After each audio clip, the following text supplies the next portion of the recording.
Welcome to today's quick tutorial on turning off dark mode in Gmail on your PC after the latest update. If you prefer the classic look or simply want to brighten up your inbox, follow these easy steps. First, open your favorite web browser and head to gmail.com. Log into your account if you haven't already done so. Once you're in your Gmail, look toward the upper right corner of the screen for the gear icon.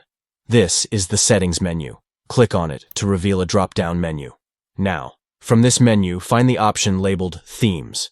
Click on it and you'll see various theme options that you can select. To access more themes, look for the View All option and click on it. This will open up a full gallery of themes to choose from. Now, scroll down through the options. You'll see several themes available, including the default or light theme.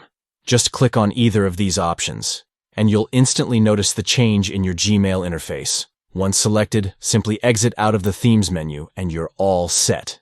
Your Gmail will now display in light mode, making it easier on the eyes if you prefer a brighter background. That's it. You've successfully turned off dark mode in Gmail.